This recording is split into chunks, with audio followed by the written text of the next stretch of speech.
Good evening, everybody. Welcome to the Pheasant Hunting 101 webinar. Thank you for joining us tonight.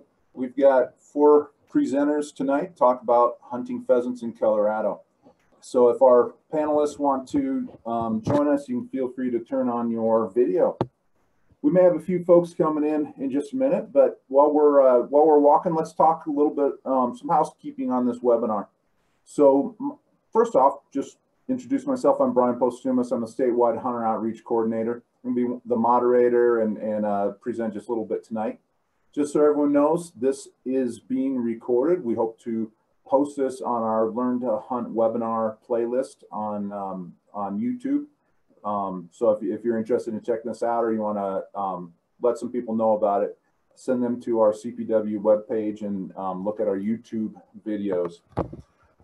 If you're not familiar with webinars, just some little things to keep in mind. We have disabled the attendee audio and video. This is just one way to kind of keep track so that we just don't get too many interruptions. The panelists can send you chat items. However, you will not be able to chat back to us. We do have a question and answer, a Q&A feature for you as the attendees. If you want to engage with us, we've got to ask some questions. Open up the Q&A button, send a question to us. What I'm going to ask you to do is don't just start throwing a whole bunch of questions to us all about pheasant hunting until you give us a chance to talk to you about it, because we may cover a lot of those topics as we get into this. So kind of hold off on some of those, but if you got some questions, you got some issues, feel free to send us some Q&A, some questions on it. And we may be trying to answer some of those in the background as well. So we'll be sharing a few sources with you through the chat button. So if you have your chat open, even though you can't chat with us, you can receive chats. We may have a couple of links to some websites that you may be interested in looking at. Our agenda tonight, what we will cover, we're going to talk about pheasants forever, what they do for pheasant hunting and for pheasant hunters, for pheasant habitat and a lot of habitat for other wildlife. We're going to talk about how to identify pheasant habitat. We'll get into where do you hunt pheasants. Of course, we have to cover the regulations. You need to go out there with the confidence that you know that you're doing the right thing, you're doing it right. We're going to get into the hunting tactics. That's probably what most of you are really wanting to get into tonight is the hunting tactics. So we'll spend some time on that. And then we're going to get into the hunting safety. We want to make sure that if you go out pheasant hunting this year, that you come back safe and sound and you're a good, safe hunter. So after that, we'll go through some Q&A. We'll do some live question and answer, and we'll cover those. So if you still have some questions after this, we'll spend a little bit of time. Our goal is to be done with our presentation here probably by, maybe 7:30, and then, or 8 o'clock, 8:15, we ought to be done with this whole webinar. So with that, let's take a minute to introduce our panelists. So first off, I would like, Chris, can you introduce yourself? Yeah, my name is Chris Mattenbrink. I'm a district wildlife manager and wildlife officer for Colorado Parks and Wildlife. My primary district is the southern Weld County area. Great, thank you. Pepper, would you introduce yourself? Hi, my name is Pepper Canterbury. I'm the hunting and angling outreach coordinator for the Northeast region, and happy to be here with you guys today. Great. And Bob Hicks, could you introduce yourself, please? Thanks, Brian. Bob Hicks. I'm the regional representative for Pheasants Forever here in Colorado and a lifetime pheasant hunter. Great. So we'd like to interact with you as the attendees just a little bit here. I'm going to open up a couple of poll questions. So if you're on your laptops, we would like you to give us a little bit of feedback on who you are. So I'm going to open up the first question. The first question is, what is your experience with hunting pheasants? And your choices, you can choose one of these. Never hunted pheasants 1 or 2 times, you hunted pheasants 1 or 2 times per year, or you hunt pheasants whenever you get a chance. There's a second question. What are the biggest challenges to get out hunting pheasants? And you can choose all of these, like any ones that you think. So if you have challenges there, one of them might be knowing or having access to the right gear. Another one, knowing where to go, learning the hunt tactics. Do you have a trained dog? You don't have any hunting buddies. And I'm sure there might be a few other challenges that are out there, but this gives us a chance to get an understanding of maybe who our audience is and what some of their challenges are, and maybe we can address some of those. So as I'm looking at the list, we've got 42 out of 51 have voted so far. So I'm gonna, if you haven't voted, you got about 5 seconds. 5, 4, 3, 2, 1. All right, I'm gonna end the polling, and I'm gonna share the results to you. Hopefully you can see that. So we've got about 65% that have never hunted pheasants before, and another 22% that have hunted a couple times. Looks like we have a couple people that are probably experienced pheasant hunters. Maybe they ought to join us and teach us how to hunt. Question 2, or the biggest challenges? Looks like knowing where to go is the biggest one, and then hunting tactics. There is some stuff about not having a trained dog or no hunting buddies as well. But I'll tell you right now, you do not need a trained dog. It's a lot of fun to go out with a trained pheasant hunting dog, definitely. But you do not need that. All right, I am going to stop sharing those. And so let's get started with Bob Hicks. Bob, would you be able to talk to us a little bit about Pheasants Forever? And then when you're ready, talk to us about habitat. Oh, come on. Sorry, there we go. And Bob, when you, I do have that PowerPoint ready to go. So when you want me to, just let me know when you want me to share the screen, when you want to talk about habitat. Yeah, we can. You can pull up those if people can see those. So, you know, habitat's the key for everything. Whether it's elk, mule deer, quail, or pheasants, or grassland songbirds. So, the key to habitat is for pheasants is picture that we just got popped up there, really good nesting and brood rearing habitat, because, pheasants do not have a long life cycle. People think pheasants live a long time, and the reality is the average life cycle of a wild pheasant, and it doesn't matter if it's a hen or a rooster, is no more than a year. Obviously, some birds carry over, and you can harvest a bird that might be 2, 3, 4 years old. But so everything happens during the spring and the early summer. This year we had obviously a really bad drought, so we probably didn't get the chick production that we would have liked to have seen.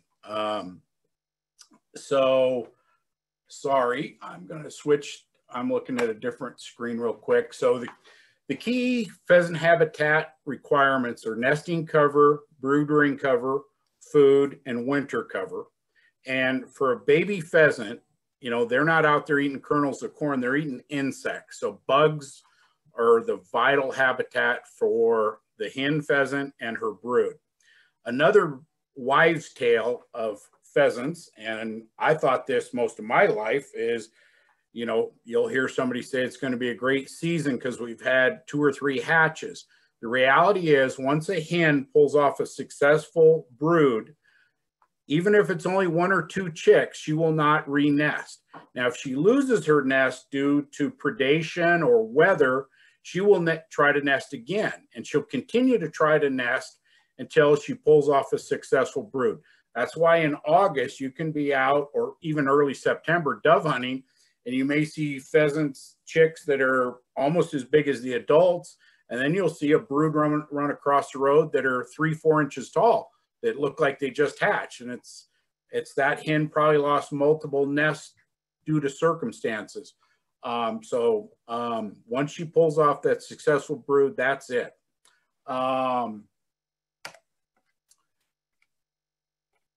Sorry.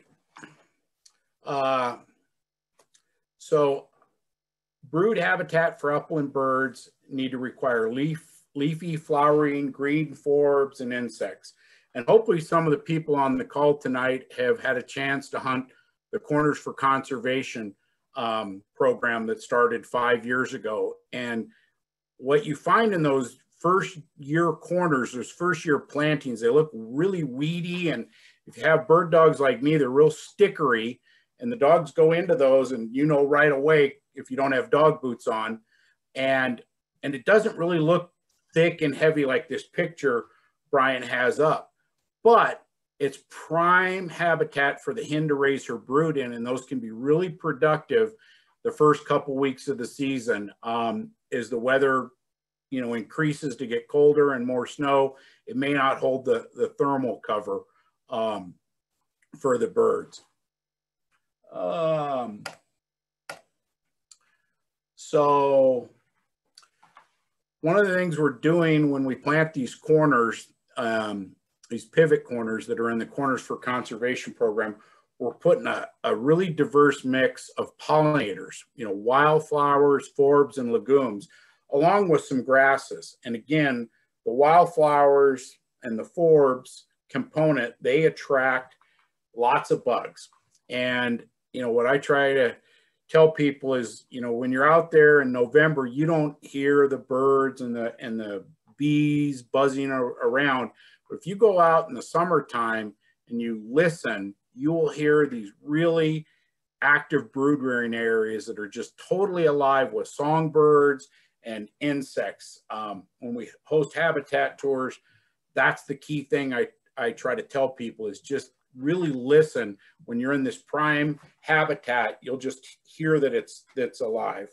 Brian, why don't you flip to one of the other slides? So again, this is more of a hunting season food plot, more for the adult birds, which are obviously critical from, I would say, mid-October through through the winter and early spring. And when you're hunting pheasants in the Midwest, Eastern Colorado, we have a lot of waste grain.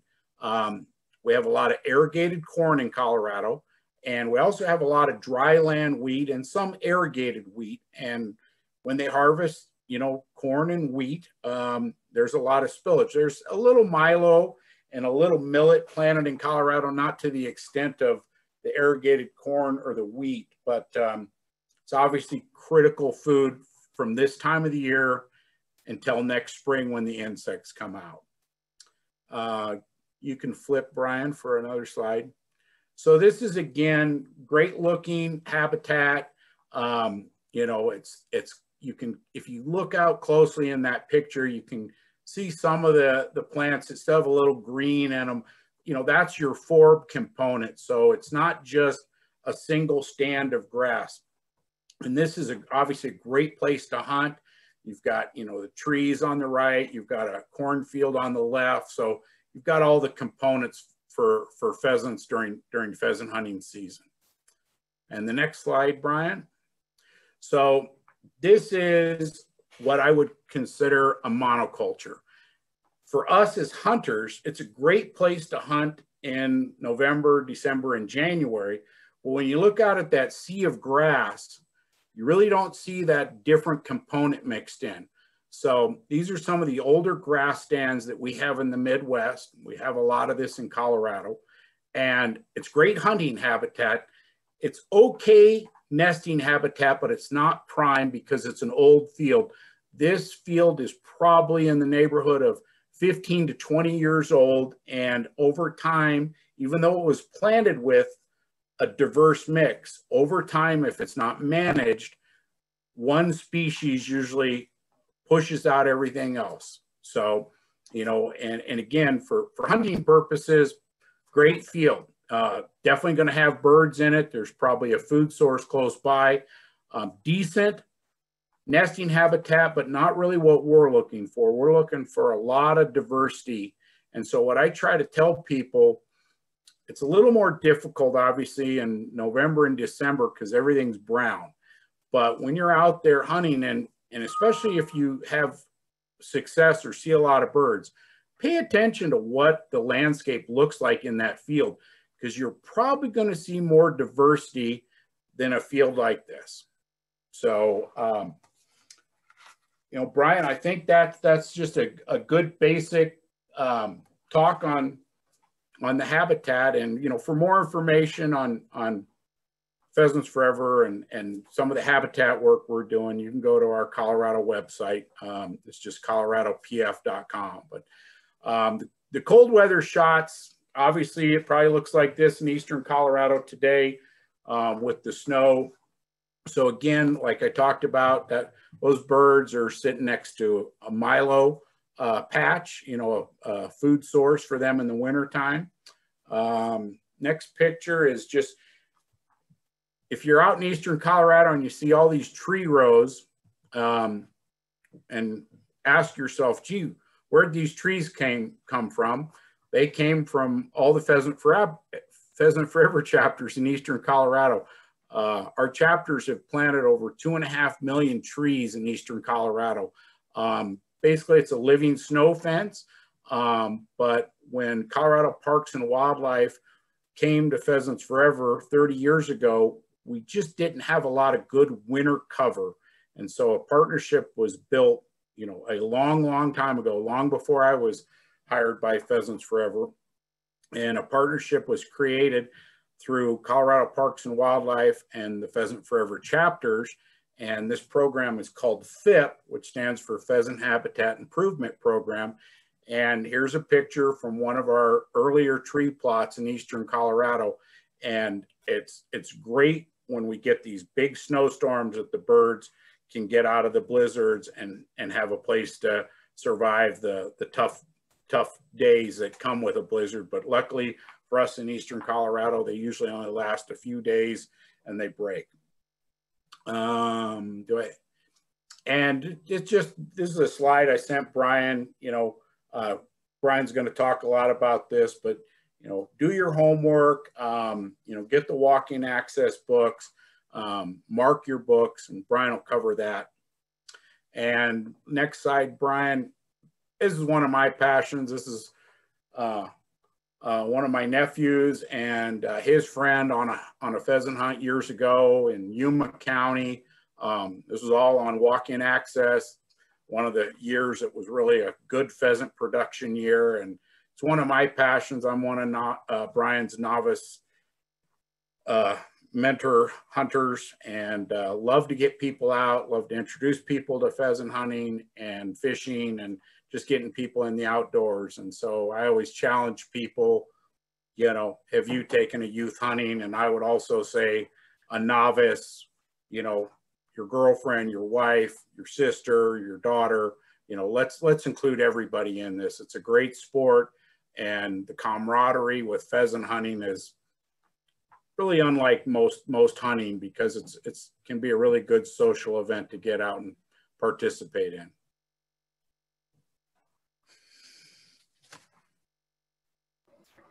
All right, thank you, Bob. So folks, I just want to throw out just a suggestion. If you care about hunting small game, hunting wildlife, if you want to get involved in a fantastic organization, Pheasants Forever has done a lot, not just for pheasants, but there's a Quail Forever program. So Pheasants Forever, Quail Forever. A lot of the habitat that we hunt on, Pheasants Forever has had a hand in it.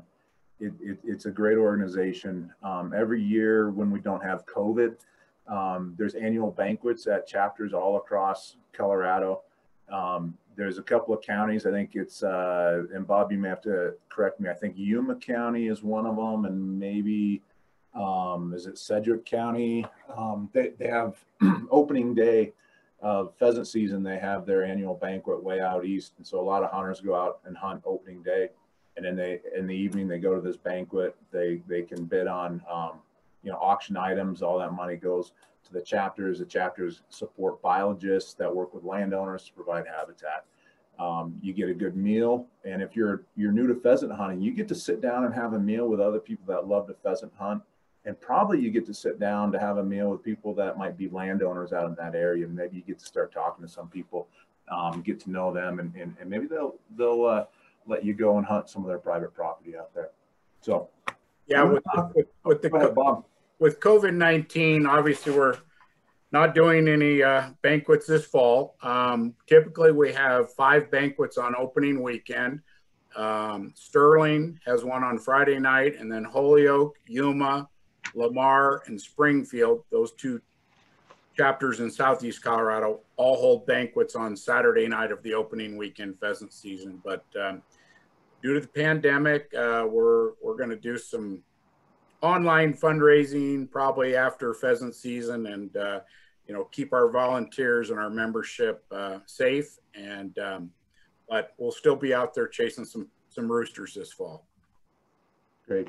Thanks, Bob. Yeah, I encourage you, if you really want to get into pheasant hunting, look for one of the chapters. There's probably a chapter near you in Colorado. You can get involved and get to know some other hunters. So, all right, let's talk about where to hunt pheasants. There's 4 brochures I really encourage you to get if you're going to go hunt pheasants. Some of them are pretty much mandatory. Going to try and hold these up to the screen. The small game waterfowl brochure. It's we print these out new every year. There might be some updates and regulations. So it's your responsibility when you go out into the field is to know the regulations of what species you're hunting. This is going to give you the daily bag limit, possession limit, the rules, firearm rules, that kind of stuff. Chris will talk about some of that stuff in just a little bit here. But you got to get a brochure, and you got to read through that. You got to understand it. If you have questions, there's phone numbers for offices with customer service folks. They're great. They've probably answered many of these questions 100 times already, so they can help you out. So if you don't know, don't go in the field until you know. Just simply give a phone call. Another great resource is going to be the 2020 Colorado State Recreation Lands, or next year it'll be 2021. So this comes out in the summertime. This has got a list of all the state wildlife areas, state trust lands, and state parks across Colorado. And it has the rules and regulations. So some of these state wildlife areas and state trust lands, you can hunt pheasants on. They got some pheasant hunting out there. But before you go onto that property, make sure you look it up in here, find the property, and make sure that you understand the rules and regulations. Each property is managed slightly different than another one as well. So that's just some general information on, and then some properties and where to go. But if you want to go hunt pheasants, you're probably going to go hunt on walk-in access, or sometimes I abbreviate it when I'm writing stuff, WIA, walk-in access. So CPW, Colorado Parks and Wildlife, CPW prints 2 different brochures each year. So this one is going to be the 2020 regular walk-in atlas. This brochure comes out right before dove season opens up. And it gives you a list by county, right? It's county maps, county by county, and it shows you the highways, it shows you the county roads, and it shows you the properties that you're allowed to hunt small game on. And there's actually some big game hunting access on some of these walk-in access properties too. And so they're labeled by color according to what you can do on these properties. These are properties that are actually private property. CPW has leased them just for the hunting season. So when you go out there, please respect the landowner's property. Don't leave trash out there. You're not supposed to clean your birds on that property. If you clean them by your vehicle, make sure every feather goes into a trash bag. Right? Like keep those properties clean. Respect the landowners, respect the rules and the regulations. We want those landowners to support hunting on their properties. But if a bunch of hunters just trash their property, they're less likely to let us hunt on it in future years. So respect that land, or respect the landowners out there. So the walk-in access property, this opens up, like I say, this will be printed before dove season opens in early September. So there's some small game seasons that open up that you get to go hunt on some of those properties. A little bit before pheasant season opens, which is a second Saturday in November each year, we print another one. So this will come out late October. I expect it to be printed anytime now. Be available online as a PDF, or it will be in the store. So it's called the Lake Cropland. I have one from last year. This Lake Cropland has same maps, same counties. However, they've increased the number of properties that you're able to hunt. And they call it the Lake Cropland because some of these properties that they're adding in this late season, these are properties that the farmers have been working on for a while, or working right next to, and they really don't want hunters coming in with firearms while they're out there in the field doing their job, making a living. So what we have set up with these farmers is that certain properties only have hunter access, say once pheasant season starts. Most of those properties go to the end of February, such as, rabbit and squirrel season goes pretty late. Pheasant season ends the last day of January. So you have over 2.5 months to hunt pheasants. You can hunt on these properties. So you have 4 brochures. 2 of them are going to show you the maps that you get out there. I got an example. This is a printout that I've used. Make sure I got it right side up. So this is half of the Phillips County map. And what I do before I go hunting is I print out from the PDF, I print out the maps, right? So these polygons that are all through here show the properties they're allowed to hunt. Different color indicates whether you can hunt big game or if it's only small game. On the ones that do allow big game, it's small game and big game. So it tells you the county roads, it tells you where the highways are, it tells you how to get to these properties. It also gives some little indications here and there of what the property is made up of. So G for grass, there might be C for corn. There's a legend that's in the brochures to tell you what all that is, but it's just to help you plan out your hunt. What I do is I print this out before I go, and actually I take a day and I go scout a lot of the properties out there before the season starts, once the brochure comes out. But I will mark all around these properties. I'll mark not just what is on the property, whether it's good habitat or bad habitat, but I'll actually mark what's on the north side, the south side, the east or the west, maybe even diagonal from it. If there's some food plots that are out there, I want to know that. If there's some shrub cover. When we talk about pheasant hunting, we talk about habitat. They have to have access to food. They have to have access to some form of water at some point, whether it's in the vegetation they eat, or maybe they can get to a farm and there's water available. They have to have appropriate cover. They have to have cover that they can survive in winter. Just like Bob was telling you, if you don't have the trees and the shrub rows, right, those birds need to move further and further away. But if you can get quality heavy cover, loafing cover, food, water, an arrangement of all those needs within a mile, those pheasants don't need to move much more than a mile. So if you can identify that in habitat, you can go into a field with confidence that there's pheasants there, right? If they have all their needs within a 1 square mile, you can predict pheasants are probably going to be there. So that's what I do, and I keep good notes as I go out into the field so that when I go hunting again, I can reference those. Maybe I can share them with some people and say, hey, I went to this field, it's this or this. If it's a rainy, snowy, windy day, I might go hunt those tree rows or their shrub rows. Well, if I've got it written on the map, now I know where to go. Bob, do you have any suggestions on how to get access from private landowners? You bet.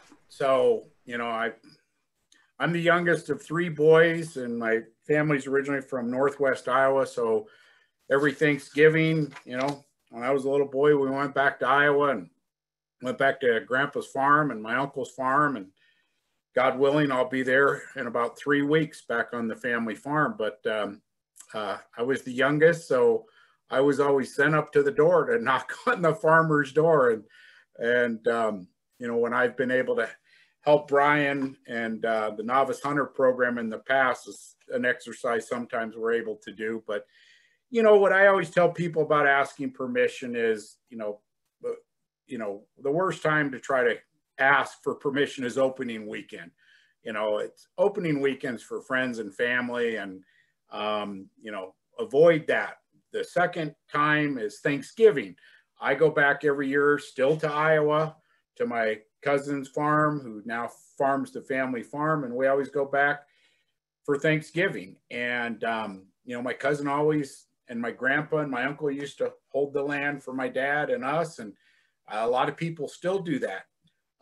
Colorado, we don't open until middle of November. We always open on the 2nd Saturday.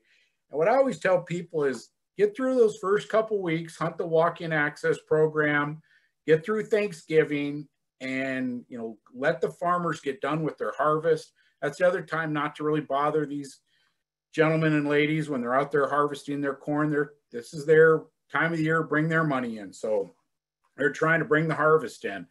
So wait until the harvest is done. Wait until after Thanksgiving. Our season goes till the end of January. And, you know, most people are super friendly. And again, I'm not going to show up to a farmer's door with 10 vehicles and try to get permission. I'm going to show up with a small group. If I have some of these younger people with me, I have them go to the door with me. I introduce myself, and I don't go up and say I'm the Pheasant Forever guy. I just say I saw a really nice piece of habitat down the road, and I was wondering if I can hunt it. And one of the neat things nowadays is this OnX app.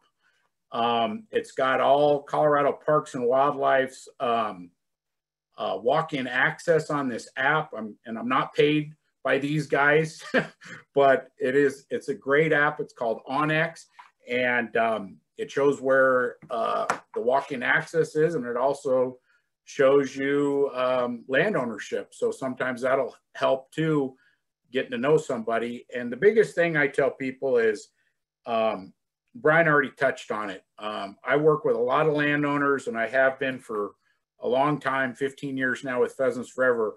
And absolutely, their worst complaint to me is always people leaving trash or cleaning birds.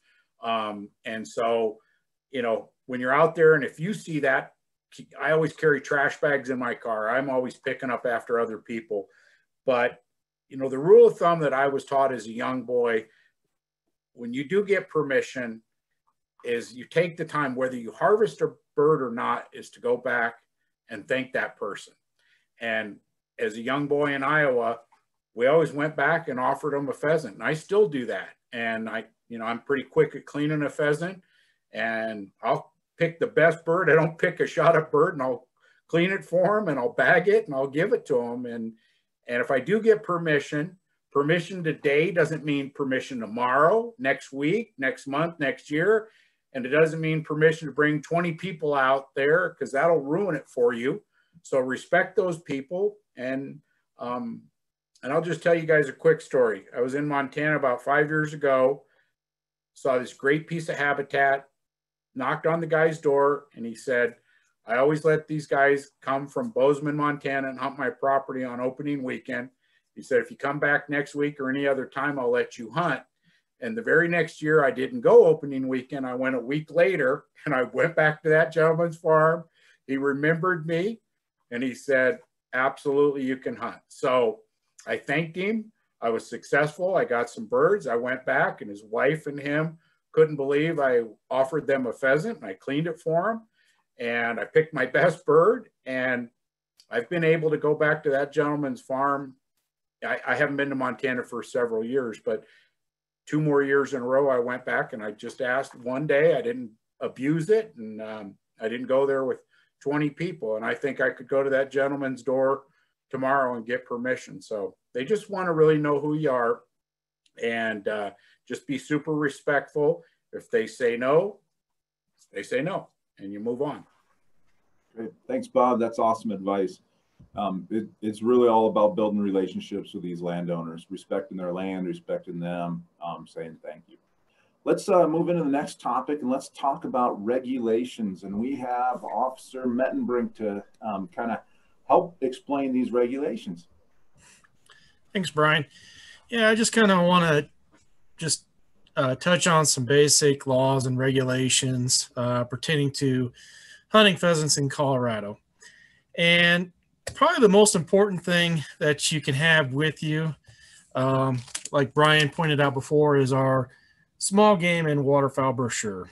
Okay, everything you need to know, or most everything you need to know about Colorado laws and regulations will be in this brochure. So keep this in your pack, or keep it in your vehicle at all times, and it's just a good reference to have. And if there's something in there that you just can't seem to find the answer to, feel free to call one of our offices, and those folks will be glad to help you out however they can. So what I'm just going to touch on today is just some kind of basic things you need to know and things you need to have when pheasant hunting. Okay, first and foremost, you need to have your hunter education.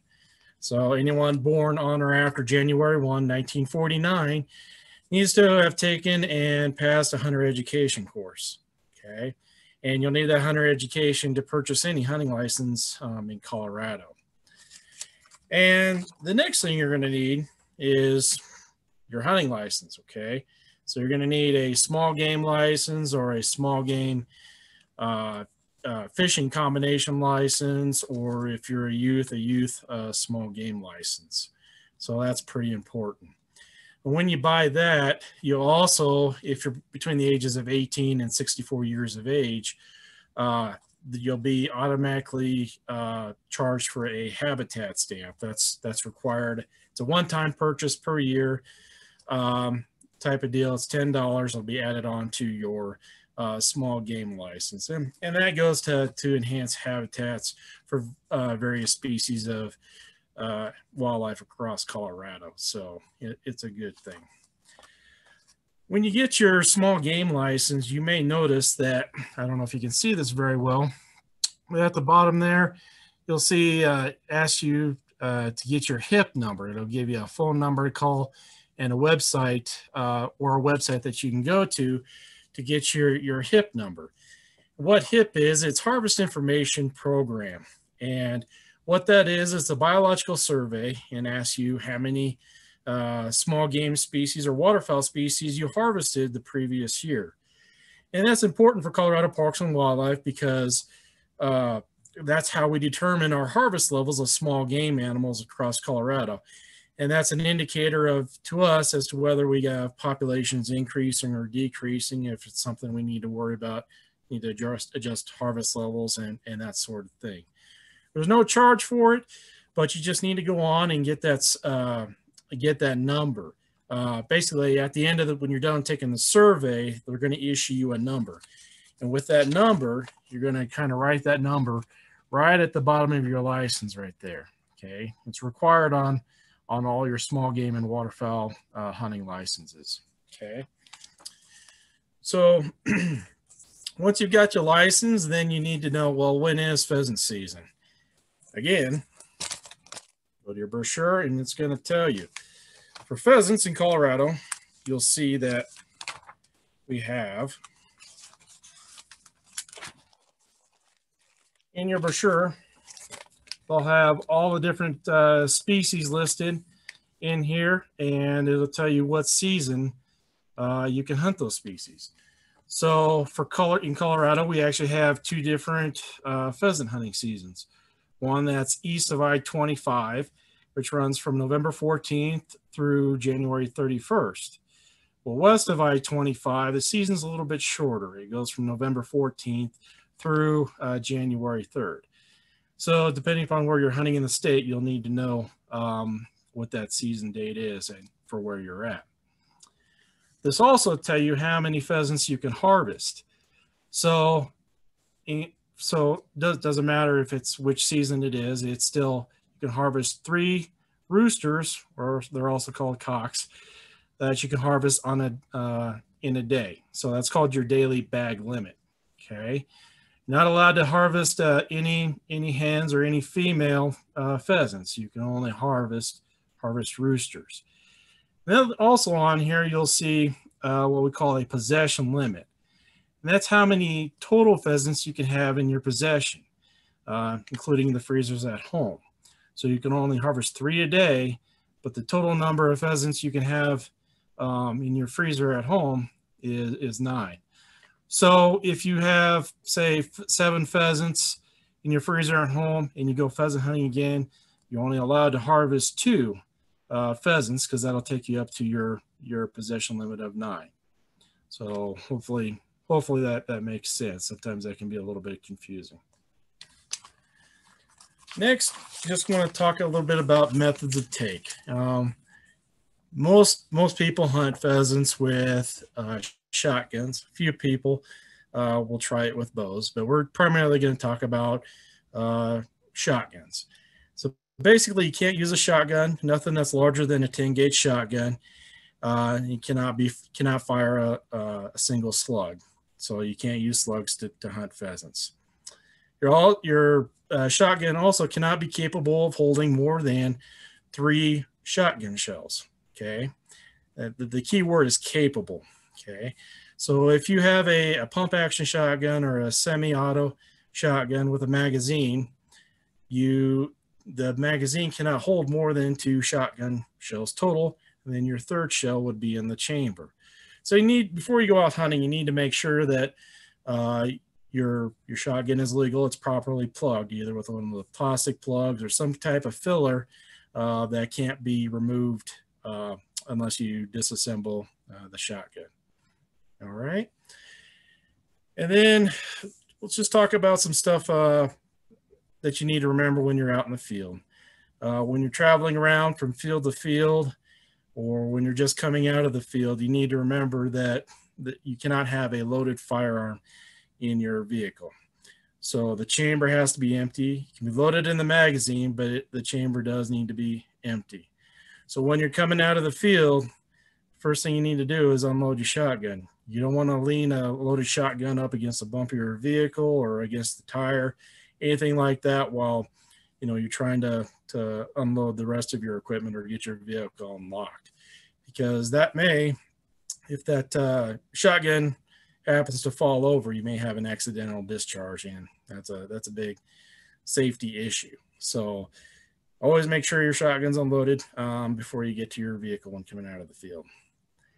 You need to remember you cannot shoot from the road, and you cannot shoot across the road. Okay, those are safety issues as well. And when you need to be at least 50 feet from the center line of a road before you can shoot. Then one other thing you need to remember is that you need to remember when you can shoot during the day. Typically, it's most people think typically half hour before sunrise to half hour after sunset. And that's actually for big game, but that's incorrect for small game. Actually, for small game, you can only hunt half an hour before sunset half hour before sunrise to sunset. Okay, if you're not sure when sunrise or sunset is, you have your small game brochure here that will tell you when those times are throughout the hunting season. And also it'll tell you there's sometimes there's a little bit of a variation for where you're at hunting in the state. So it may not be exactly, these numbers on this chart, but down here it'll tell you how to figure it out. If it might be a little bit easier, sometimes there's some apps out there that will tell you exactly what the sunrise time is and what the sunset time is for where you're at, for where you're at in your location, for where you're hunting in the state. So that might be a little easier, but you can figure it out using this small game brochure, the chart that we have in here. And then finally, well, I shouldn't say finally, there's a couple more things, but be aware of if you're hunting public lands such as state wildlife areas or state trust lands, or some of our walk-in access areas, be aware of what the regulations are for those lands. And those will be, Brian pointed it out to you earlier, state trust lands and state wildlife areas will be in our recreation lands brochure. There'll be some general regulations in there, and then certain properties may have specific regulations for each property. So look in here and for the property that you want to hunt, and make sure you know what all the regulations are. Same with walk-in access properties. The general regulations will be in the front of this this brochure, and I'll tell you what those regulations are.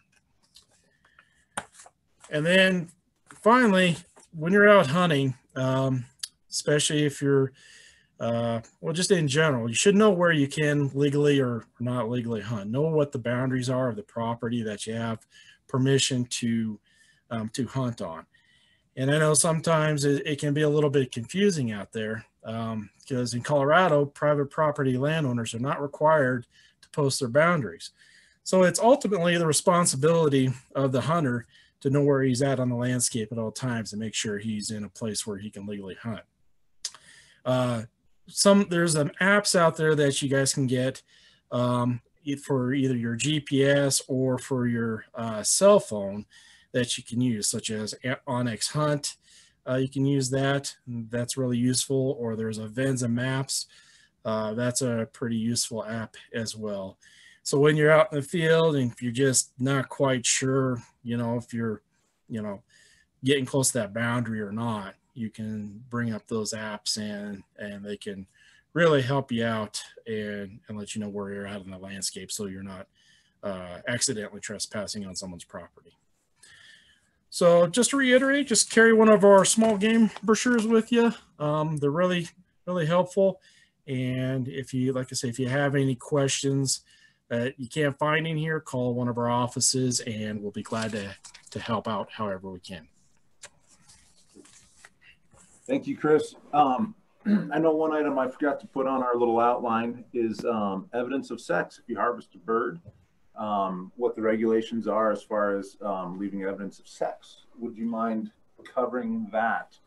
I'm going to show real quick. That is a rooster that has spurs, right? A rooster has the white neck ring, right? Versus the hen does not have any spurs on it. So anyways, would you quickly cover the evidence of sex, please? Yeah, you just need to make sure that if you clean your bird and out in the field and you're traveling home, you just need to make sure that you keep at least one of the legs on your bird that has that spur on it. And you also need to leave a wing attached to the carcass. So that way we can identify what it is. So yeah, more likely one of those two, or actually probably both would be better. So if you can leave a leg on there so we can tell that it's a rooster, and a wing naturally attached to the carcass, you need to actually keep those on there while you're transporting those home. Great. Thank you, Chris. Yeah, you can kind of tell, and officers are trained to tell as well, right? The head is definitely different. So the wing is definitely different. And then, of course, whether they have spurs. So there's different ways when you field dress an animal on trying to, you know, like how you leave those. CPW has a pretty good video. I'm going to see if I can find that when I'm not speaking a little bit, and I'll try and put that on the chat, the link to that video on field dressing pheasants. We've got a couple of different options that are out there. So thank you, Chris, for helping with the regulations. If folks are out there and you still have questions in regards to where to hunt, habitat, or the regulations, feel free to open up the Q&A and send us a question, and we'll do our best to try and answer that as well. So we're going to get next into tactics, hunting tactics for pheasants. I'm going to cover some of this, and you know, the other panelists, if you would like to, feel free to jump in and weigh in and kind of add some of your own ideas. There's a lot of different ways to hunt pheasants. You know, you can try different tactics in different fields. Sometimes under certain conditions, one tactic works great, another tactic doesn't. So knowing a lot of different tactics is going to be to your benefit out there. So first off, I want to kind of talk a little bit about some of the basic gear. Chris mentioned shotguns. Most people are going to go out there with a shotgun. A 10 gauge, even though it's legal, it's way overkill. I don't think you're going to need a 10 gauge out there.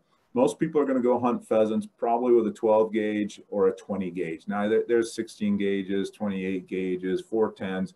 That's fine. If you're just going to get into hunting, a 20 gauge and a 12 gauge, they're just some standard shotguns. They're easy to find. You can find ammunition pretty easy, pretty cheap. So it's just a basic shotgun. 12 gauge is a little bigger than the 20 gauge. So if you're worried about carrying extra weight out in the field, maybe a 20 gauge is going to be a little bit lighter for you, or a 28 gauge. So some things to think about. When you go out, you're going to need some ammo. As Chris was talking about, you're only allowed to harvest, your daily bag limit is 3 roosters. So how much ammo should you go out in the field? I only take 3 shells. I'm just kidding. I'm a bad shot. I take a few more shells, but I might only have 7 or 8 shells in my vest as I go out there. Early season, I'm probably going to have size 6 shot when I go out into the field.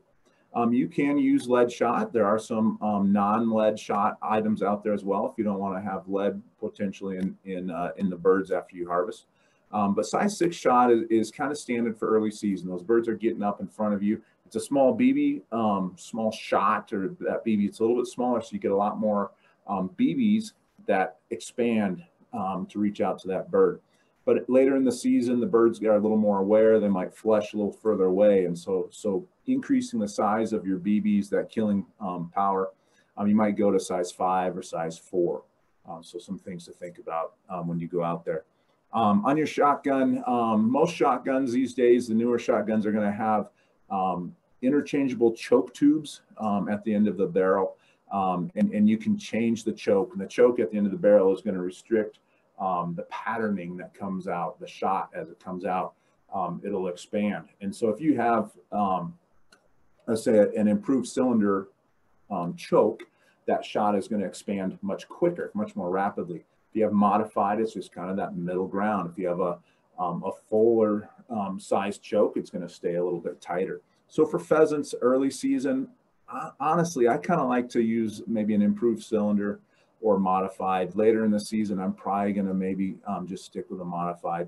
If you've got an over and under or double barrel shotgun, you might want to have the first shot is maybe going to be an improved cylinder choke, and then the next shot that comes out is maybe you want modified, right? So that second shot is going to stay a little bit closer to further out.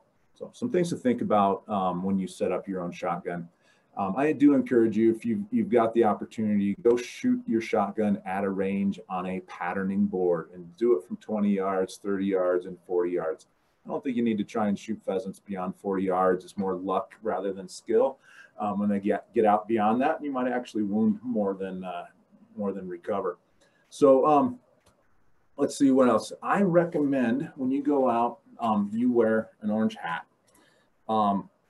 It's not required by law, but it is a smart idea, right? When you're hunting out in the fields, you go hunting in these fields, you got brown grass, reddish grass, you got different colored grasses out there. If you're wearing camouflage, other hunters can't see you, right? Who cares if the pheasants can see you, right? It doesn't matter. You're trying to get these pheasants to flush. So you can wear, bright colors. Wear hunter orange or hunter pink out there, something that other hunters can see you out in the field. I actually recommend an orange vest or jacket or sweatshirt, something kind of on the upper torso. And it doesn't have to be all orange, just a couple of patches here and there. When Bob comes back on a little bit, look at the shirt that he's wearing. He's got a couple of orange patches that are out there. That's perfect. Something above waist level that just is another piece of orange out in the field for other people to see. So I highly recommend that. It's not required by law, but it is smart. So, so I recommend, of course, you got to have water out in the field. I usually take a water bottle, throw it in my vest along with my ammo. Maybe got a couple of gloves or, a hat if I need it when I go out there. I'm going to wear some sturdy boots. I like a little bit higher boots when I go out there in the field because sometimes you run in some uneven ground. So I like a little bit more ankle support. It can get kind of cold later in the season. So maybe you want insulated boots. 400 gram insulation is just about right. You don't need anything more than that. Otherwise your feet are going to sweat as you're walking around. You can buy brush pants or brush chaps. Chaps just, go over your pants. I love hunting in those because you go through some thick fields, some briars, some prickers here or there. Just helps protect your pants and kind of brushes off some of that stuff that's out there. So it's not required, but I do recommend that as well. When you go out into the field, I do recommend you have a field dressing kit. Just get, some type of a small little plastic tub, something that has a latch to it. And what I want you to throw in there is a roll of trash bags. Put in some at least quart size, if not a little bit bigger, Ziploc bags for your game. After you field dress, you can put it right into a Ziploc bag. You can put that right into your cooler. Have game shears. You can buy some game shears or some really strong scissors, but game shears, and that helps in the field dressing. Maybe a knife, maybe some hand lotion to kind of clean yourself up. Rubber gloves, just so you don't get your hands all bloody. Those are just some basic stuff to throw into that field dressing kit. All right, let's talk about pheasant behavior. Let's talk about some tactics. When you go pheasant hunting, you got to know pheasant behavior. And basically, when you go out into the field, pheasants have 3 different behaviors that they're going to exhibit. Some pheasants will do one, some will do the other. Sometimes you go in the field, they may do all 3 of these behaviors, trying to escape a predator. You, the hunter, are the predator. So they're going to either sit tight, right? They're going to sit tight, hoping that predator walks right by them, not know that they're there. I don't know how many times I've almost stepped on a pheasant. It's erupted from my feet, right? And it scares me. I may have been known to scream a couple of times out there, right? So if you scream, it's okay. Another thing that they might do is they may run. And a lot of times this is what pheasants do later in the season. As soon as they know that a hunter enters that field, they run and they take off. They go to the other side of the field. Sometimes they blow out of the other side of the field running through. Sometimes the pheasants will flush. And when I say flush, they take off from the ground, they get out of cover, and they get into a site where you can take a shot. Our goal as a hunter is to use our tactics so that that pheasant flushes. We want them to change their natural behavior to either sit tight or run to flush into a situation where we can get a good shot at it, right? Hopefully that makes sense to everybody out there. So when you think about habitat, when Bob was talking about habitat, you're thinking about working some heavy cover, working areas that these pheasants are probably trying to hide in. So early in the season, you might think about, walking along a road, especially if right across from that road, there was maybe a cut corn field or a wheat field or some other type of a food source that maybe they went out and they fed in the morning, they just crossed the road and they're just sitting in that cover right across that road. You can hunt that road and hopefully you get some birds that flush. Instead of just walking a straight line by that road, right? Those birds, they can just, sit tight and walk right by them, or as you're walking, they're going to move from one side to the other and get out of your way and then sit tight. So what you're going to want to do is you're going to want to zigzag through that field a little, erratically, right? You don't have to go, 5 steps this way, 5 steps this way, right? You kind of go back and forth, back and forth. From time to time, just stop and don't make a noise. There have been times where I've stopped and I didn't say anything for like 30 seconds. I didn't make a noise for 30 seconds. And all of a sudden a bird got nervous and flushed, 10 feet away from me, right? So you don't have to just keep moving and moving. When you move through a field, walk slow. If you're walking with a group of hunters, the correct speed is the speed of the slowest hunter. You can probably sneak closer to birds the slower you are walking. So if you're walking super, super fast, you're making a lot more noise. The birds know where you're coming from and they just have to move off to the side just a little bit and you'll just go right by them. If you move slow, more likely maybe you're going to get onto them or you're going to get them a little more nervous and you get that flush that we're looking for. So one of the things I like to do is early in the morning, last hour of the day, I'm going to hunt the edges of fields that are directly across from a food source. My thinking is that in the morning they went to go feed. By the time I'm getting out there hunting, maybe they've started to come back into the fields where they just kind of hang out and loaf for the day. So I'm going to hunt those fields. Maybe later in the day, I might try to look for different, especially if I'm not kicking other birds out, I might go a little bit deeper into these fields. I might look for some shrub cover or tree cover, or maybe I might just hunt a completely different field, right? Maybe it's not just these tall grasses, but I'm going to go hunt these wheat fields, right? These stubble wheat fields. They've already been harvested, but there's just a little stubble wheat that's in there. It doesn't look like it's much cover, but those birds can hide in that stuff super easy, and you'd be amazed at how many birds are in there. So just thinking about maybe midday, I'm hunting something different. I suspect that there's some birds that, maybe they ate in the morning, they had breakfast, they're going to eat before they go into their night cover overnight. I think midday, some of these birds might get a little bit hungry and they may cross over into some food plots and start feeding again midday. So again, I might be looking for some of those opportunities. Maybe as I'm driving from property to property, I'm looking out in the fields and I'm looking to see, are there birds feeding out in those fields at all? So there's some tactics that I'm looking at as far as, where I hunt, what times of the days. And I think Bob can probably give you a lot more information on some of that stuff. We might start out early in the season working the edges of these fields, right? So pheasants are going to move from one habitat need to another throughout the day. Early season, they probably don't feel like they need to go very far. But as we get into the hunting season and the hunters are going into the field and they're hunting the edge day after day after day after day, those pheasants realize, right? Those pheasants actually can recognize the sound of an engine stopping when someone parks right on the edge of a field.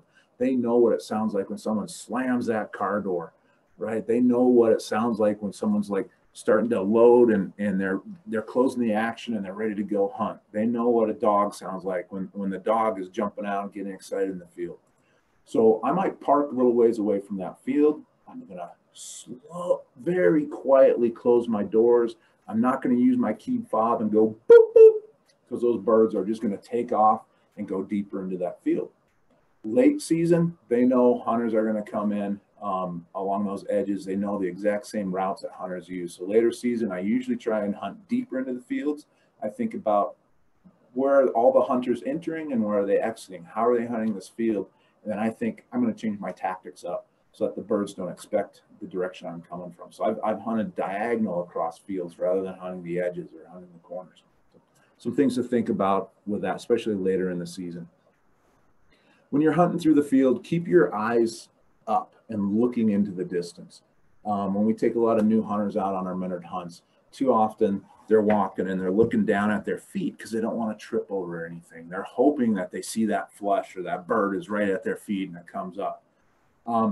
Doesn't help you a whole lot if your eyes aren't in the distance. If a bird flushes at your feet, your eyes are going to adjust super easy from distance to close, right? I mean, it'll automatically do that. It'll be super easy. However, if you're focused on the ground, you're not looking in the distance, you're not seeing birds flush 200 yards away or run across a road. You want to see that, because one of the things that helps you is it helps you know that you identified the right habitat to hunt in and that there's birds there. Now you just need to change your tactics so you can get closer to those birds. But if you don't see those birds, you're going to assume the birds aren't in that field. That might not actually be the case. So think about that. Keep your eyes in the distance, kind of walk with a balance, walk slowly, kind of zigzag from place to place. If you can, push to an area of the field with little cover. So sometimes before you hunt a field, maybe, drive around it and kind of see once, what does this field look like? Is there an area where it's heavy cover and then it goes to something very sparse?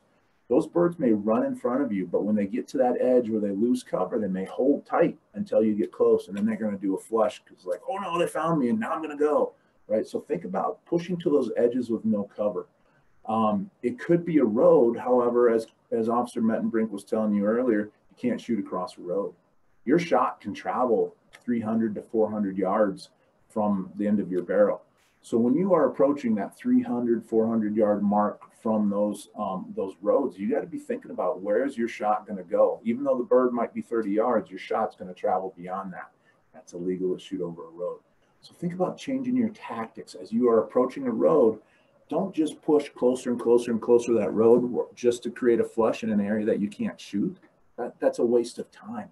So think about angles in the field. So maybe you're pushing a field and you're just making an assumption that these birds are running in front of you, out in front of you. So instead of just pushing them to that edge of that road, before you get to that point, maybe you want to move off to the side and then turn your position and then follow the edge of that road. So kind of let those birds get towards that edge, but don't push them out. Kind of change, move over, and then slide. So you're changing a 90-degree direction in your hunting pattern, and now you're pushing them parallel to a road. So if they get up in the field, you have a shooting opportunity. I hope that makes some sense to you. If you're hunting in groups, this is it's a great opportunity to go hunt with family and friends. It is kind of a social sport. So go out there with friends. You can go 2, 3, 4 people. When you get too many people, it gets to be a little bit of a circus out there. So I don't recommend humongous groups, but if you got folks that are experienced hunters, you can pull it off. Just make sure everyone understands how to hunt safe. As you hunt, you're going to be walking a straight line. You don't want people hunting behind. You don't want people getting too far ahead. Those people that are up ahead, right, they cut off your safe shot. So you don't want people to get ahead. If you are the person that is way behind and a bird gets up, you don't have a shot, okay? But if you're way out in front of your group, now you may have a shot, but you're angering your hunting partners. So keep that straight line as you push through the field. Each hunter can zigzag even on that line though, right? And they try and find those birds. We'll talk about safe shooting zones. I think Pepper is going to talk about what your safe shooting zone is out in front of your line. But right, walk that line. Instead of hollering to each other like, okay, line forward, right? Use your hand signals, right? Get everyone's attention and let's go. Let's halt, right? We think about, okay, we need to shift our field. So get your hands out and say, let's slide this way. So everyone slides this way. Okay, let's go. Now the line moves forward. Think about, as your group is moving towards a road, we have what is called a group pivot, right? So think about a door. You got a hinge and you got a doorknob. So if you're hunting along one edge of, say, a road or a property boundary, and you're coming up to a road in front of you, right, that 90-degree corner, you're pushing up there. Let's assume you got birds running in front of you. You pick the habitat, there's birds in front of you. So let's move forward as a line, but let's stop well before we get to the road, well before we push birds out in the field in front of us with no shot over the road. And what we're going to do is we are going to have, if this is the road over here, this person is going to be the doorknob, right? If this is the person inside the field, they're going to be the hinge. And what we want to do is we want that doorknob to move out to the corner of the field, hunt the area, and then they pivot all the way around. This person doesn't move other than in place, and they just sort of move with the group. It's the key is that whoever is that hinge does not move until you've made that 90-degree pivot turn, and then you push through the field along that road. Everyone in between the hinge and the doorknob, they each move within that line. Now, whoever the doorknob is, you can't just move in a radius from the hinge. That person has to go all the way out to the corner of the field, because there may be 2 or 3 pheasants just sitting tight in that corner, hoping someone passes them by. And it might be 5 feet is all they need before before they get nervous. So if you go in there and you go all the way to the corner, right, you're more likely to push these birds out. And then again, everyone picks up, get into your line, forward, let's go. Hope that makes sense with these group pivots when you get out there. There are some things you can do as well. Like if you're hunting all by yourself, again, big, wide zigzags, maybe think about hunting the pivot corner fields. These are the triangular corners on all 4 edges of the pivot irrigation fields. So a lot of times, and Bob mentioned corners for conservation, there's a whole bunch of lands out there in the walk-in access program. They're planted with great crops for pheasants and other wildlife. These are areas that one person can hunt all by themselves. So, again, think about, moving and corralling those birds into a corner where they're likely to flush, where it gives you a safe, legal, ethical shot opportunity, right? So you got to think about playing the angles, think about how you can get the birds to get up. Maybe you hunt the whole perimeter of a pivot corner, hunt all the edges, and then dive into the middle, because maybe you've moved birds into the middle, and now at the very end you flush them, and you've got a place where you can get a safe shot. Let's see, the one other thing that you can do, and I'm not going to recommend this to anyone that is a new hunter, a novice hunter, new to pheasant hunting, until you get a lot of birds that flush in front of you.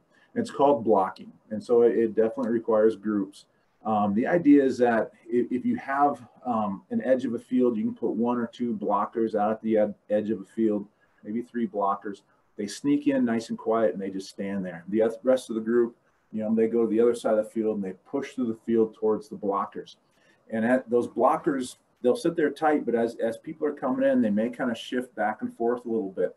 The idea is they're trying to get the birds nervous. As that line is getting closer and closer and closer to these blockers, the birds ought to start flushing. Now you're probably thinking, how in the world is that safe? Well, it isn't safe unless you can trust your hunters. There are definitely no shoot zones towards someone who's wearing your orange hat, right? You got to be able to see them. You got to make sure that you're doing that in a safe way. So I don't recommend doing a blocking maneuver, but the concept is that you push towards them. There may be some shot opportunities in between, or the birds may squirt out the edges. And so whoever might be on the edge of your line, maybe they get the majority of the shots. So sometimes you're out there and all you're doing is you're just herding birds.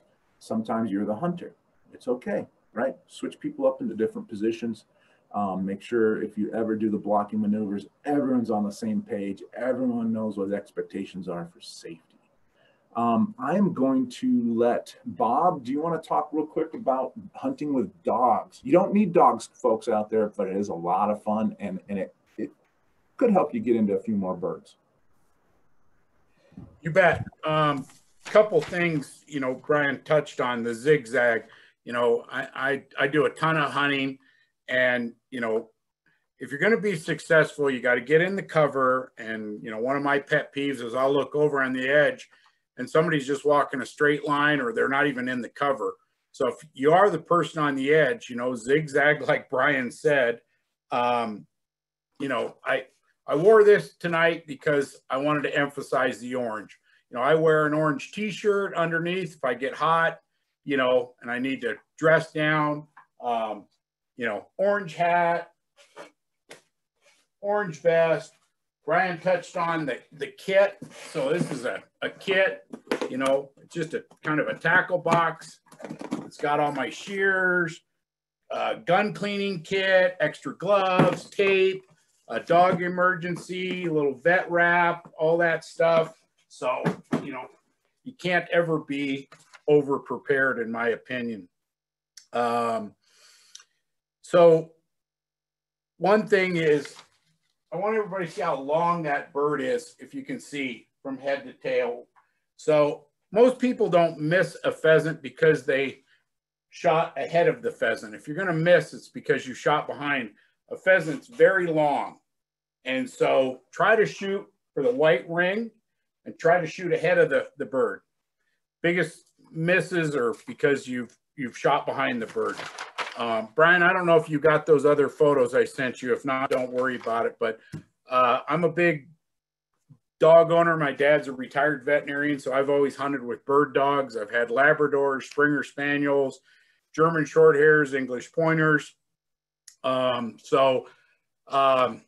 If you work for Pheasants Forever and you don't own a Labrador, you're in the minority. And I grew up with Labs, unbelievable dogs, great waterfowl dogs, great upland bird dogs, and probably the best dog to finding cripple birds. So, you know, we'll start with a picture of a Lab. You know, this is Josh Melby, one of Colorado Parks and Wildlife DWMs with his Lab. That bird that Josh is holding, that Labrador ran down probably 200 yards because pheasants are extremely tough. And if they've got any life in them, you know, even if it's just a little life, they'll scurry into some heavy cover and you just think they're right there. And, you know, having a dog will increase, you know, bringing birds home. I hunt with a lot of pointing dogs. This is a picture of me and some of my dogs. This is actually my old female that's still with me. She's about 14. She's on point, and you'll notice how I'm kind of coming in ahead of the dog because she doesn't see the bird, she smells the bird. So I'm anticipating that the bird actually is not right in front of the dog because the bird's probably moving and running like Brian talked about. And then English setters. This is my teammate in Kansas. He's got a bunch of these English setters, and I call them the vacuum cleaners. They cover a lot of ground, and they're really stylish. And actually, I now own an English setter. Just real quick about dogs. You know, there are people that are going to take dogs out, you know, and probably already have because places like South Dakota have already started. You know, we're out of shape. The dogs are out of shape, you know. So, you know, just remember, you know, don't overwork your dogs. You know, huge mistakes I see people make with young dogs is, you know, and you'll notice this is a puppy with just a dummy. You know, this is during the summertime. It's a, you know, one of the puppies my female had in a litter a few years ago. And, you know, I'm just playing fetch with it. But I'm just going to briefly touch on gun shyness. Gun shy dogs aren't born, they're created. So just, you know, go work with somebody that knows how to do it and don't take them to the gun range and start shooting over them. You know, there's a right way and a wrong way to introduce a dog to a gun. And this is just a slide I sent Brian. He kind of touched on it. So in one of the earlier pictures, I had this exact same picture of a place I've hunted many times in my life. And, you know, I took this picture from the county road. So, you know, I continued to hunt this place and I'd get out and I would walk to the end and I would get about halfway into this grass and they'd all fly out where that start here X is. So after many years of being frustrated in this spot, one day I had my friend drop me off about a half mile up the way and I walked all the way across that field and I started on the opposite side. And then my friend slipped in and we hunt a lot together and he's wearing orange and I'm wearing orange. So it was a safe situation to have a blocker, and I had him blocked there. And, you know, it's amazing that a pheasant's brain's about the size of a peanut, but how smart they are and how dumb they make us look.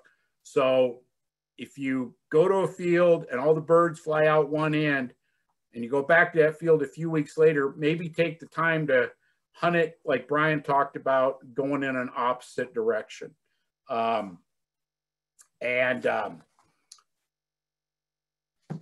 Chris touched on it brief, you know, did a great job, but, you know, one of the biggest mistakes I see pheasant hunters make is, you know, especially if you're hunting with a group, you know, 3, 4, 5 people, the last thing out of your car should be your shotgun.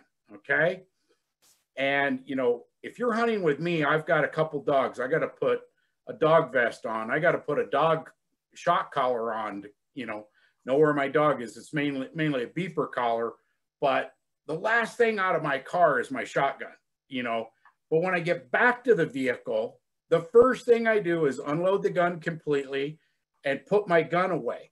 Now, maybe there's a truck coming. It's harvest season and a grain truck. So I'll reach over and ask Brian to hold my gun in a safe place. I'll empty the shell out of the chamber. I'll let Brian hold my gun. I'll grab my dog and load it up. But I don't even load my dog unless it's a safety issue. I absolutely put my gun away, totally unloaded, back in its case, and then I deal with my dogs. Okay. And so when I go out with people and I see them, you know, they've already got their gun loaded, we're not even ready to go to the field. That should be the last thing you pull out, and it should be the first thing you put away. But please wear orange. It's not required, but it's so easy to get out of line like Brian talked about. And the other thing that I try to encourage everybody, whether you're a new hunter, intermediate, whatever, is don't be afraid to speak up. If the line's getting ahead of you, hey, can you slow down? And the other thing is, we all get tired carrying our guns, you know, in a safe position. And so when you get tired and your gun goes flat, now I'm swinging and pointing muzzles at people. Everybody gets tired. So I just encourage people, like Brian said, take your time. This isn't a speed race. So if you get tired, say, hey, can we take a little break? Rest yourself so you carry your gun in a safe position where the gun's upright at all times. That gets tiring. I get tired. So I'll stop and take a few minutes to rest before I move on. So just a few points. Thanks, Bob. All right, we are ready to transition on to safety. We talked a little bit about tactics. There's a lot of, I mean, you just got to learn and try new things. Right, it's okay to fail out there. So definitely try to try new tactics out there. But when you go out and you try tactics, follow some of these safety ideas that Pepper's going to share with you. Hi, can everybody see me okay? I hope so. I'm not the most technologically fit for this job, so we're figuring it out as we go. But we've talked a lot about safety and the laws and regulations, and a lot of our laws and regulations are tied to safety, just like Chris was telling you as well. But there are some other things that are not regulations, but they are really important to think about for safety. And if you think about the hunter education class that you've taken or you're planning on taking, and hopefully it was recently enough that you remember some of the safety issues that we discussed, you're gonna, you know, we don't require the hunter orange, but it is a really great thing to have out there for those other hunters to see you. So we're gonna really pound that one into you. As far as wearing that hunter orange, it doesn't matter if the birds see you or not, and it does matter if other hunters are out there and they see you, especially from a distance. Remembering too what your property boundaries are is not only important just for the road situation, but also for houses and other outbuildings that are out there. The fields that you're going to be hunting are actively harvesting agricultural fields, or, you know, where people are living. So there's going to be barns out there. There's going to be outbuildings. There's infrastructure. There's vehicles driving by, not just on the county roads, but maybe in 2 tracks in the middle of the fields. just be very aware of your surroundings and what other people are out there, whether it's the farmer or the farmer's family or whatnot. There's going to be other people out there, and knowing where they are, what buildings are there, and what are their obstacles is going to be an ever-changing kind of scene as you're walking that field. So, maybe before you get out into a field, you all take note of, your hunting partners take note of, okay, these are houses over here. There's some grain silos over there. There's a railroad track nearby, and point those things out to each other so that you're aware of them. And if you see something that's out of the ordinary that you didn't see while you were, doing your initial size up of the property, point it out to the rest of the hunters. Hey, I see a hunter over here now we didn't see before. There's a road that we didn't realize was there that we see now. So make sure you're communicating with the other hunters when you see something to keep everybody safe. The next one, and I'll show you from our hunter education book, and hopefully you guys can see it, is the safe shooting zones. And I don't know how well, but you can see on the diagram the safe shooting zones. Obviously, the person in the middle pretty much just has a straight shot forward, around a 45 degrees to either side. And then the two people on either side and either end could possibly have a little more of an angle to shoot off to the side. But again, if there's a road there, if there's a house there or anything like that, you don't want to be shooting towards those. And as Brian mentioned before, those shot can run, 300 to 400 feet or yards. So be really careful about all that. Trying to make sure I don't cover multiple times what everybody else has covered. So I got to go through my list here. Make sure that when you're shooting at birds, you see the full bird above the horizon. You have dogs running around down in that grass. You might have a blocker there in front of you way in the distance.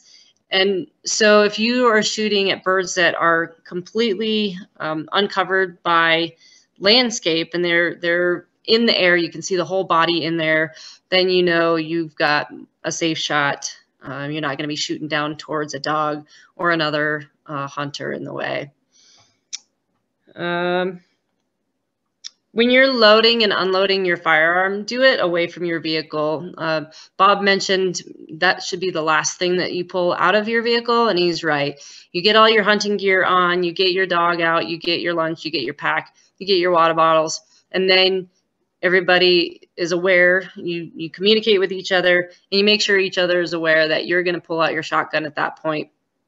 And then when you go to load your shotgun, walk away from the vehicle, get towards your hunting line and get lined out, and then go ahead and proceed to load your firearm into the magazine and into the chamber. And then make sure that your safety is always on until you are actually ready to shoot. Remember those 10 firearm safety rules that we teach you in the hunter education class, that know what's your target, what's beyond it, and then make sure that you're handling that firearm as if it's always loaded, even when it's not. And I know we're running out of time, Brian, so I'll try to run through these really quick so we can get more questions answered.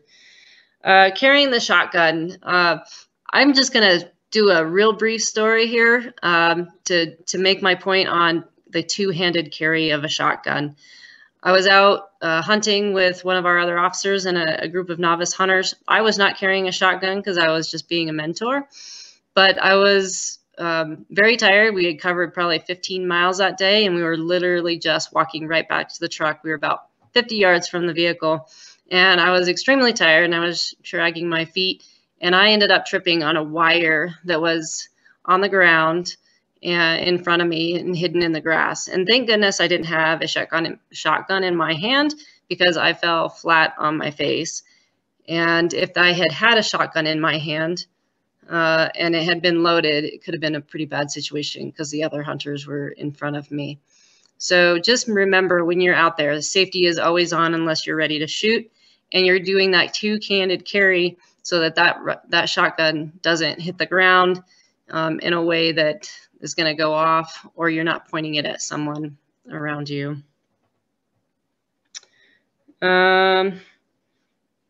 Sorry, I'm just trying to make sure I don't cover multiple things.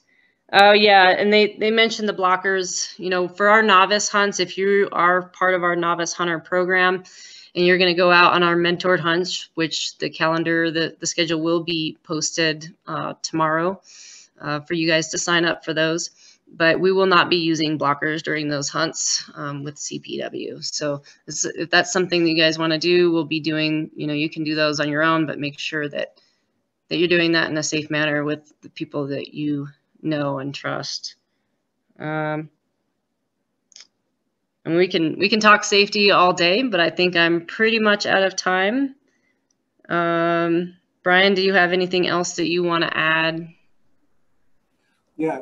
So first, I want to just kind of make sure that folks that are part of our novice pheasant hunter program, those are the folks that are able to go out on hunts coming up. So if we got some folks that are on this webinar that haven't signed up for that program, we're not offering anybody these hunts at the moment. But next summer, we'll probably open the program up again. Hopefully COVID will be gone. There's one thing I just wanted to kind of throw out there too. And if you're new to pheasant hunting or hunting in general with a shotgun, one thing I do encourage you to do is go to the range ahead of time. Practice, practice, practice.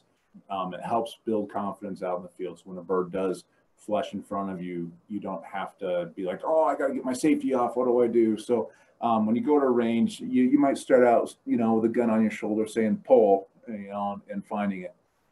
At some point when you're on that range, go from a two-handed carry, pull, and then mount up, try and track it, safety off, get that shot on. I do encourage you, again, this is building confidence before you get out in that field. So for a couple of weeks, if not a month, every night or 3-4 times a week at least before you go pheasant hunting, practice mounting your shotgun. And so, you know, you can do this in your house, make sure your shotgun is unloaded. You can leave the action open if you got a pump or a semi-auto.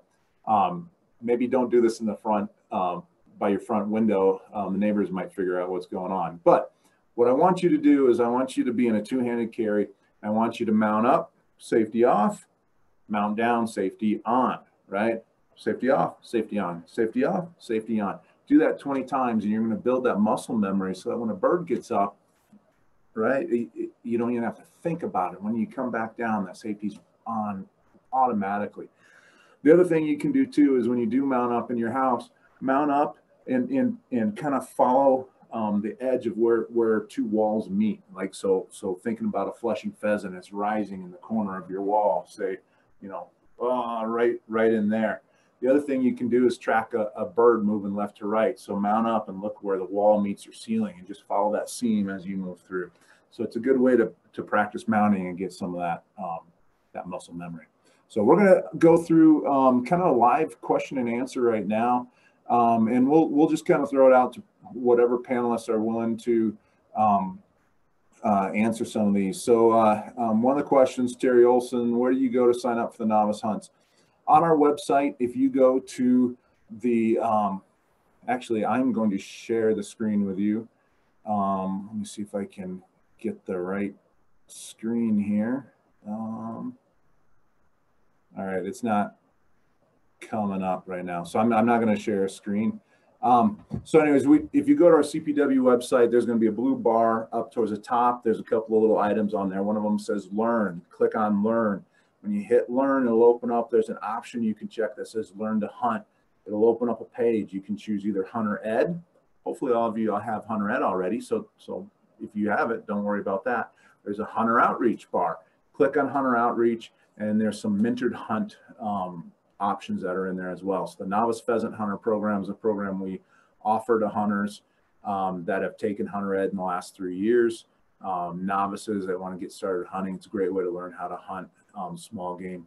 I've been managing that program for years. Bob and Chris have both been tied in on that. Pepper has been helping out the last couple of years as well. Pepper is now in charge of that program, and she's going to be running it. I'm supporting her in that program as well. It's a fantastic program to get started to go hunt. Usually in the summertime in July, we do a seminar. We had to do a webinar this year because of COVID. We do a seminar, and then we do like a half-day field clinics where we practice walking lines. We also do a free wing shooting clinic as well. So the whole program is free. Once you get through the program, then you're offered mentored hunts, and hopefully we'll have some properties in the novice hunter walk-in access properties. So 3 or 4 properties that are in the novice hunter program that just the students in the program for the year get to go hunt. Hope that makes some sense, but you can sign up next year on the website. Probably open up in late April or early May, and it'll close into May, early June. So if you want to get involved in that, go for it. If you have other questions for us, please get on the Q&A and ask away. We do not have, oh, there's one that's coming in. I've always thought that pheasants roost in trees. Is that not true?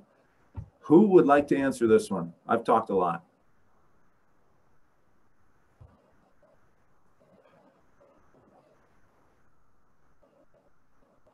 Bob, would you answer that one?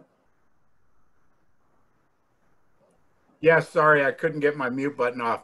I've seen them in big snowstorms get up in trees, but typically, you know, they don't roost in trees at night like turkeys do. There is one species of quail, a Gambel's quail, actually in the desert down in Arizona. They actually roost in trees, but pheasants, no. But on a really bad snowstorm, the next morning, I've seen pheasants in trees after a snowstorm, but they roost in the grass. Great, thank you, Bob. Rundown on field dressing. I got to try and find that website and add that. Casey Monson is asking, any places we should check out this year? Anyone want to talk about that? Or, yeah, while I look for that, Bob or Chris, Pepper, sure. You want to talk about any places we should check out? Northeast Colorado is typically going to be the best area. You know, from I-70 north is what, you know, is considered the core pheasant range. That's Kit Carson County out by Burlington. Then moving north into Yuma, Logan, Phillips, and Sedgwick. But there are really good there's really good bird hunting in Southeast Colorado. Unfortunately, that's part of the drought zone and probably as bad a drought as anywhere. But the advantage to hunting in Southeast Colorado down by Lamar and Springfield is you also have great opportunities at scale quail and bobwhite quail too. But typically our core pheasant range is that northeast corner of the state. It's where the most walk-in access is also located. But it's also where most of the hunters go. So I do like to hunt Southeast Colorado. I hunt there quite a lot. When it's good there, it's really good. We've had a couple tough years without much moisture down in Southeast Colorado. So maybe better to stick to the Northeast this season. Great, thank you, Bob. All right, I am still looking for for that video. Hey, Pepper, would you mind going through some of these questions and kind of dropping them either on Chris or Bob or answering yourself, and I'll try and look for that video that I can share. Yeah, I'm looking at, I just sent out the link to our website for the Novice Hunt program. So it's for people who want to write it down right now. I'll give it to you. It's going to be cpw.state.co.us/learn/pages/hunter outreach. So if you go to our website, I can try to share my screen, Brian, if I can figure this out. Share screen.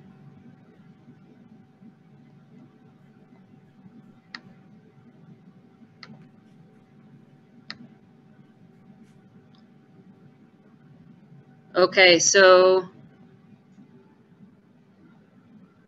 on our Parks and Wildlife website, you're going to go to things to do or learn. See, it's under learn. You're going to find hunter outreach right here. You're going to click on that, and it's going to bring you to our hunter outreach program page. And on that page, you'll be able to look at what mentored hunts we have. We have the Women of Fields, Novice Adult Mentored Hunts, and then the Novice Pheasant Hunter program here. You're going to click on that. It's going to tell you all about the Novice Pheasant Hunter program. And then it should be opening up for applications. Correct me, Brian, because I haven't been on long enough to know this by heart. But sometime this spring. So if you can all see, it's got all of the information, what's required for registration, what the requirements are for being a novice hunter, and then basically you just put in your application and your name is on our list and we'll contact you with further information. Hi, I'm Trent Merker.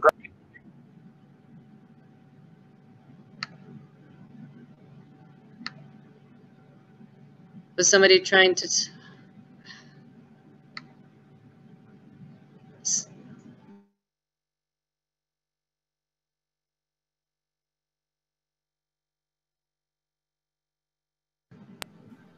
All right, so I'm still struggling trying to find that actual video.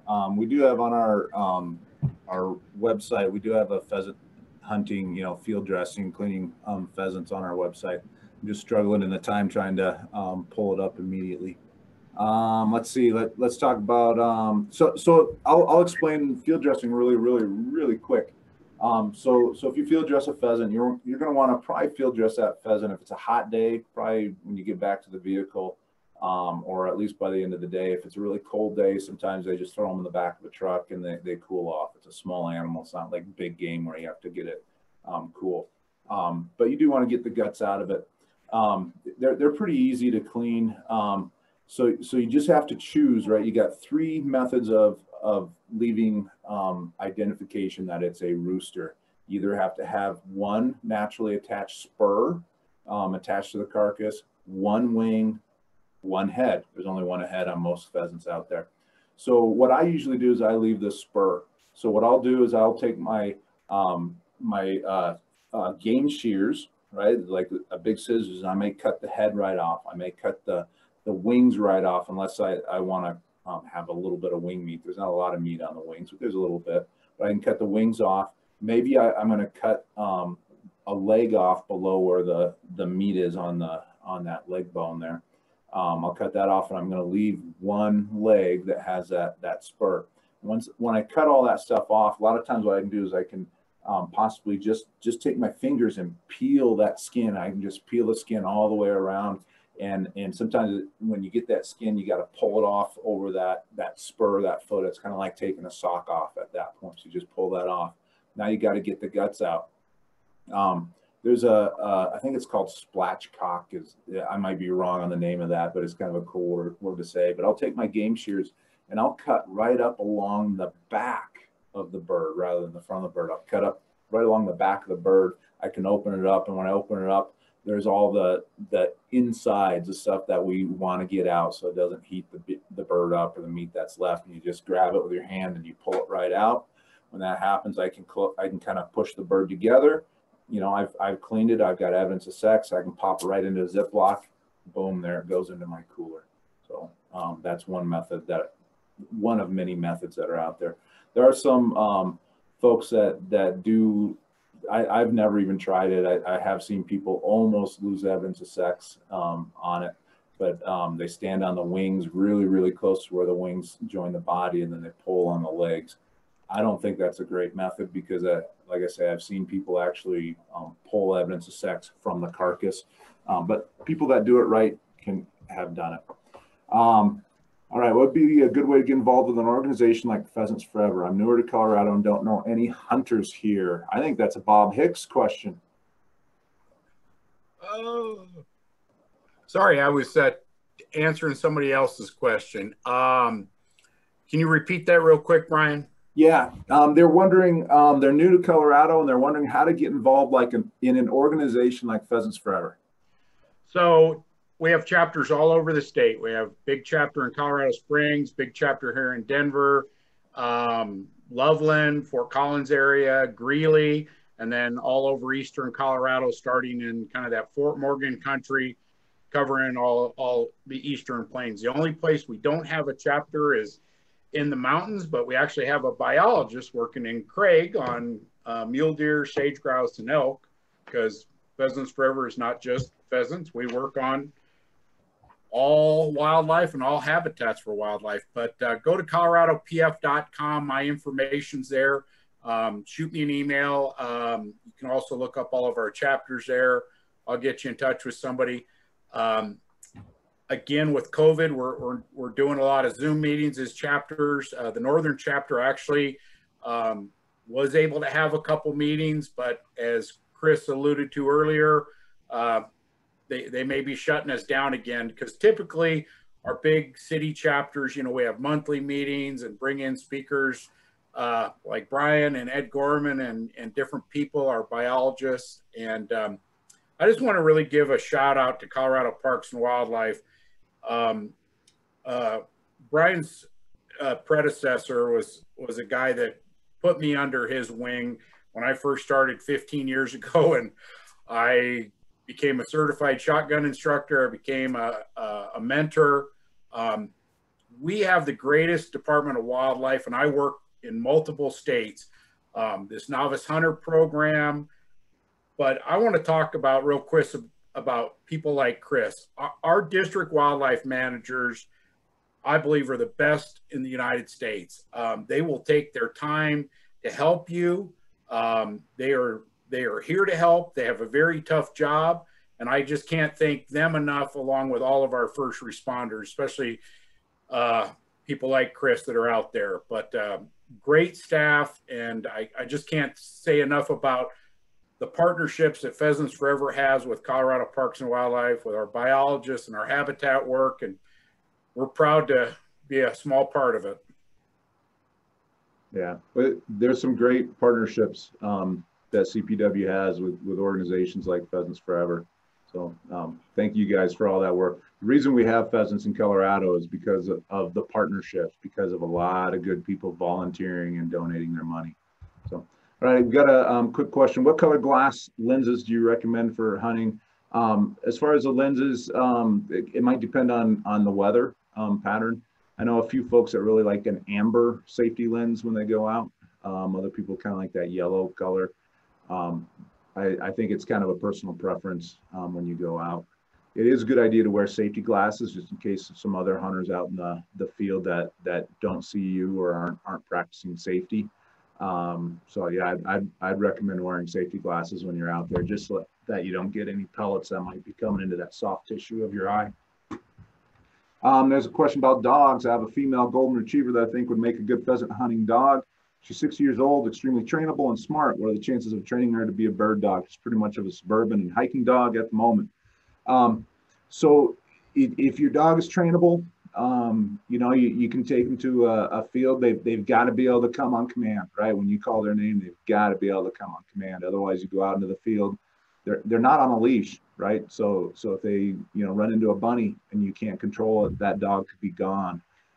If you're hollering out there, Sadie, Sadie, right? You've scared all the pheasants away. So that dog has got to be very well trained. Do not take an untrained dog out into the field with other hunters, right? Your buddies. If you want to go take an untrained dog on your own just to get some training, that's fine. There are some game farms that are out there. If you want to go to a game farm, you can buy some pheasants, some chucker. They'll put those out in the field. It's not a real wild pheasant hunt. These are pen raised birds, but it's a process where you can train your dog to go out there. It costs a bit of money, but there are some game farms that you can do that at. Yeah, you also got to get them trained on the scent. So there's scents that you can buy that you can put on, like maybe a canvas bumper or like a dog training retrieving thing. Train. It takes a lot of time. You're probably going to want to do blind retrieve. So if you go out into a tall grass field before the dog is out of the kennel or can see what you're doing, go throw a couple of bumpers out in the field and see if, once she knows what the scent is, try and get her to find that scent out in the field. Retrieving is a big part of a lot of those bird dogs as well. So they've got to go out, they got to bring it right back to you and not be distracted. It's pretty hard to train an older dog hunt pheasants, but I wouldn't say that it's impossible. Hopefully that helps a little bit. Another question, are there any calls that can get a pheasant to cackle or flush? You can buy a pheasant cackle call. Actually, Bob Hicks showed me his pheasant call a few years ago, and actually he uses it for turkey hunting because he can let loose one of the pheasant calls, and sometimes you might get a gobbler responding, kind of a shot gobble. But Bob, have you ever used a pheasant cackle or something in order to hunt pheasants? I have, and they're not easy to find. But if you look online, I can't remember. You know, I've bought a couple of them, but I can't even remember the name of the one I have. But it's a really good one, and you know, you can get those roosters to crow in the morning and late in the day. You know, we use quail calls to get the quail to answer, and pheasant will definitely cackle back at it. I don't really myself use it other than, you know, late in the day, maybe driving back to town, you know, and I see a pretty good looking field. I'll stop, turn the truck off, let everything get quiet and cackle. It's, you know, sundown. I'm not planning to hunt there. And, you know, you'll maybe get some roosters to answer you back, and maybe you start there in the morning. Great, thank you. There's a question about women of field hunts. If you applied already, did you get notified? Most of the adult mentored hunts have been offered. Probably most of the youth hunts have been offered as well. If we get other hunts that come up, we look at our list of applicants. So yeah, until the season is done, we may have hunts that come up. Let's see. I think that's about it for most of the questions that we have up right now. I think we've answered most of them. So we are at about 8:15. That's about the time that we were hoping to end. So I just want to say thank you to Bob and Pepper and Chris for being with us tonight, to helping out, sharing their expertise and their knowledge. Thank you, attendees, for sticking with us tonight. I sure hope you all get a chance to go out pheasant hunting. Small game license isn't all that expensive. If you haven't done a lot of hunting, it's a fairly easy way to get into hunting. It's probably one of the most inexpensive, I guess, types of hunting. You need a shotgun. You don't need super expensive special clothing. I mean, you got to stay warm on cold days, of course. But you don't have to invest in camo. You don't have to invest in much. You know, orange hat, orange vest, even the basic stuff is fairly inexpensive. The ammo is fairly expensive. And there's a lot of areas that you can hunt. There's you know, hundreds and hundreds of fields in the walk-in access program. It will be busy opening weekend and probably second weekend of the season, maybe some holidays, but the season goes over 2.5 months. You get into December, especially if you hunt during the week. If you can take off from work and go hunt during the week, you might not even come across another hunter in a field that you want to hunt. The birds do get a little more wary. Sometimes the birds actually bunch up a little bit, so you have some pretty radical flushes. I've kicked out 40, 50 birds in one flush late winter. There's some reasons for that, but we don't have time to go into that. But you can change your tactics up a little bit for the late season. Yeah, I encourage you to get out. Remember, you can go hunt all the way to the end. You can hunt pheasants to the end of January. And again, a lot of people don't get out there, and you can have a lot of fun. They are sometimes challenging. That's why we go hunt. If it was easy, we probably wouldn't be going out. So I wish you luck out in the field, and hopefully maybe we'll see you out in the field. If you got questions, feel free to reach out to CPW, and people will track us down. So thank you for joining us. Have a wonderful night.